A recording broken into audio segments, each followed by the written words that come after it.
नमस्कार आप सभी लोगों को। मैं प्रमोद कौशल आप सभी का वेलकम करता हूं अपने YouTube चैनल सर्वोदय इंस्टीट्यूट पर। और सभी लोगों को नव वर्ष की बहुत बहुत शुभकामनाओं के साथ जनवरी से लेकर के यानी 1 जनवरी से लेकर के फिर जहां तक न्यूज हम दे पाएंगे 1 2 3 अब की कोशिश ये कर रहे हैं कि न्यूज भले 2 हो 4 हो 10 हो बट रहे वो रेगुलर रहे तो विद्यार्थियों का फ्लो बना रहता है। तो सभी लोगों से एक गुजारिश भी है कि थोड़ा सा जरा इसका सपोर्ट करिए और थोड़ा पढ़ते भी रहिए, क्योंकि देखिए कोई भी एग्जाम देना है तो करंट तो मोस्ट इंपॉर्टेंट है, किसी ना किसी एग्जाम में आएगा ही आएगा। पहले ही हमने कहा कि जीएस की महत्वपूर्ण भूमिका है, आप चाहे हमसे पढ़ें चाहे किसी और से पढ़ें या ना पढ़ें, इग्नोर करेंगे तो सिलेक्शन होना मुश्किल है, ये ध्यान रखिए। ठीक है, चलो करंट अफेयर देख लो। 1 जनवरी 2025 का पहला क्वेश्चन है कि 26 जनवरी 2025 को गणतंत्र दिवस के अवसर पर मुख्य अतिथि होंगे। मोस्ट इंपॉर्टेंट क्वेश्चन है। अमेरिका के राष्ट्रपति, रूस के राष्ट्रपति, और इसके अलावा क्या है, फिर ब्राजील के राष्ट्रपति, इंडोनेशिया के राष्ट्रपति। तो इसका सही आंसर हो जाएगा इंडोनेशिया के राष्ट्रपति। पहले आप लोग खुद ट्राई करिएगा इसका क्या आंसर सही होता है, फिर कमेंट के माध्यम से बताइएगा। अब इसके बाद देखते हैं यहां पर और 2-3 बातें बड़ी मोस्ट इंपॉर्टेंट है जिनको पढ़ लेंगे आप लोग। क्या लिखा है, 26 जनवरी 2025 को हमारे यहाँ गणतंत्र दिवस के मौके पर ही चीफ गेस्ट बुलाने की है जो है एक परंपरा है। 15 अगस्त को कोई चीफ गेस्ट नहीं आता है। गणतंत्र दिवस के मौके पर मुख्य अतिथि होंगे इंडोनेशिया के राष्ट्रपति, इनका नाम है प्रबोवो सुबियांतो, अभी हाल ही में बने थे। गणतंत्र दिवस परेड 2025 की जो झांकी की थीम है वो है स्वर्णिम भारत, विरासत और विकास। मोस्ट इंपॉर्टेंट दोनों पॉइंट हैं करंट अफेयर के एग्जाम से या अपकमिंग एग्जाम से, ध्यान रखेंगे, मोस्ट इंपॉर्टेंट है। एक तो ये पूछेंगे कि 2025 परेड की झांकी की थीम क्या होगी, स्वर्णिम भारत, विरासत और विकास, और एक इंडोनेशिया के राष्ट्रपति चीफ गेस्ट होंगे, ये बहुत मोस्ट इंपॉर्टेंट है। इसके बाद देखते अगला पॉइंट, बहुत कम समय पढ़ाएंगे, आप मान के चलिए एक दिन की न्यूज 10-15 मिनट में हो जाएगी फटाफट। कुछ भी सजेशन देना हो, कुछ करना हो, कमेंट करिए, हमेशा वेलकम है। और जो विद्यार्थी पढ़ते हैं मेरे साथ जुड़े हैं, मैंने उन्हीं का रिप्लाई देना शुरू किया है, बाकी सबका रिप्लाई देना बंद कर दिया है। जो ध्यान नहीं दे रहे उनके पीछे ध्यान देने का फायदा क्या है। इसके बाद क्वेश्चन नंबर 2 देखो, लिखा है कि अभी हाल ही में सबसे तेज 200 टेस्ट विकेट लेने वाले भारतीय गेंदबाज बन गए हार्दिक पांड्या, जसप्रीत बुमराह, ईशांत शर्मा, मोहम्मद शमी। तो इसका राइट आंसर हो जाए जसप्रीत बुमराह। सभी लोग इनसे परिचित हो, क्रिकेट के बारे में किसी कोई डाउट ही नहीं है ना।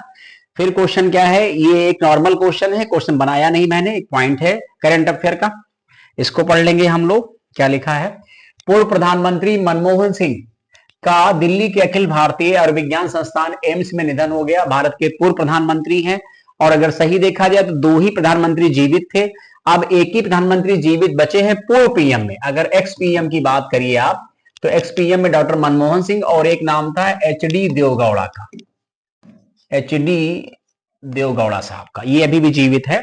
बाकी तो मोदी जी तो करंट पीएम है ही है। ठीक है, तो एक्स पीएम में मनमोहन सिंह साहब थे, वो नहीं रहे, एचडी देवगौड़ा साहब ही हैं। और इनको बाकी अगर आप देखेंगे तो भारत में आरबीआई गवर्नर, वित्त सचिव, आरबीआई के उसके नीति प्लानिंग कमीशन के वाइस चेयरमैन, प्लानिंग कमीशन के अध्यक्ष, बहुत सारी हस्तियां इनके साथ रही।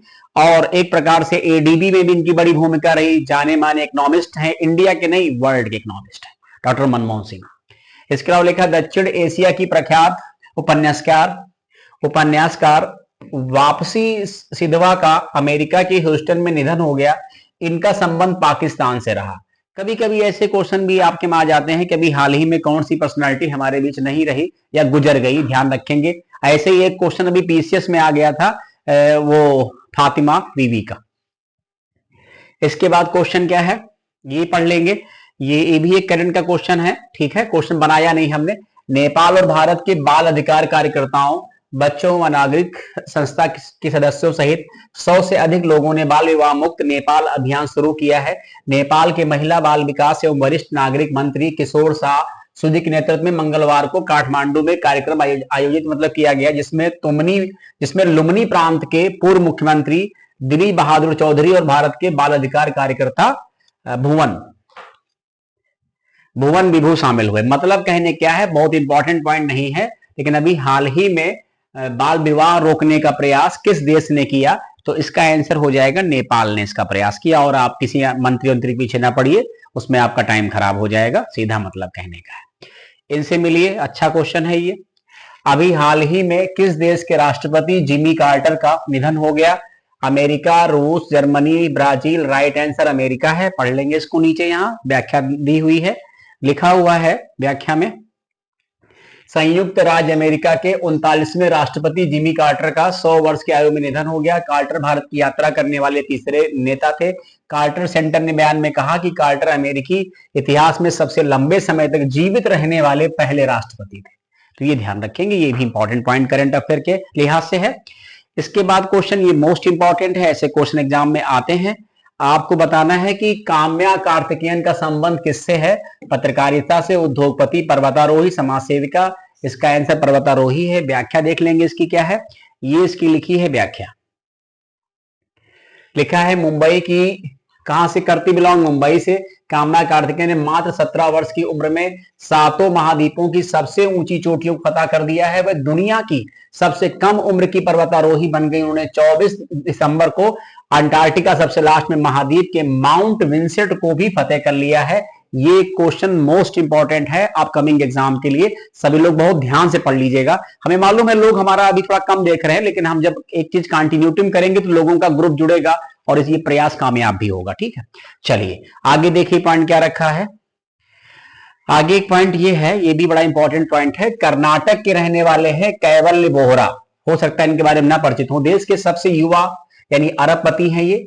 2024 में अक्टूबर में जारी हुरुन ग्लोबल रिच लिस्ट 2024 के अनुसार 21 साल के कैवल्य बोहरा देश के सबसे युवा अरबपति है। वह कंपनी जेप्टो, सुना होगा, बहुत चर्चा में है जेप्टो। ये भी जैसे ब्लिंकिट है, जेप्टो है, स्विगी है, जोमेटो है, उसी प्रकार की एक प्रकार की क्या है, आपकी सर्विस प्रोवाइडर कंपनी है। घर बैठे आपको हर चीजें मिल जाएंगी जेप्टो के माध्यम से। जेप्टो के संस्थापक हैं। उनकी कुल संपत्ति, आप ट्रस्ट नहीं करेंगे, एक 21 साल का आदमी है जिसकी कुल संपत्ति 3600 करोड़ रुपए है। आपको सुन के हैरत हो रही होगी। सोचिए, शाहरुख खान ने अपनी 60 साल पूरी जिंदगी खपा दी, तब जाके 7200 करोड़ रुपए कमा पाए। जेप्टो को देख लीजिए, फिजिक्स वाला को देख लीजिए, कितने कम समय में इन लोगों ने 8-10 हजार करोड़ रुपए कंपनी खड़ी कर दी। कुछ समय भी साथ देता है और कुछ उनकी पॉलिसी बढ़िया होती है। तो ध्यान रखेंगे, क्या नाम है? कैवल्य बोहरा का। बोहरा स्टैनफोर्ड यूनिवर्सिटी में कंप्यूटर साइंस के छात्र थे। इससे कोई मतलब हमारा नहीं है, लेकिन सबसे कम उम्र के अरबपति हैं, ये इंपॉर्टेंट है। अगला पॉइंट देखते हैं क्या है। ये भी एक इंपॉर्टेंट पॉइंट है, इसको देखेंगे। ठीक है, हो सकता है जानकारी ना हो, इंपॉर्टेंट है। भारत की सबसे कम उम्र की सीए मतलब होता है चार्टेड अकाउंटेंट, नंदिनी अग्रवाल हैं। मध्य प्रदेश की नंदिनी दुनिया की सबसे छोटी सीए। आप सोचिए, इतने कम उम्र की लड़की का सीए बनना बड़ा मुश्किल होता है, वो भी 18 साल की आयु में सीए बन जाना, बल्कि टफ एग्जाम होता है।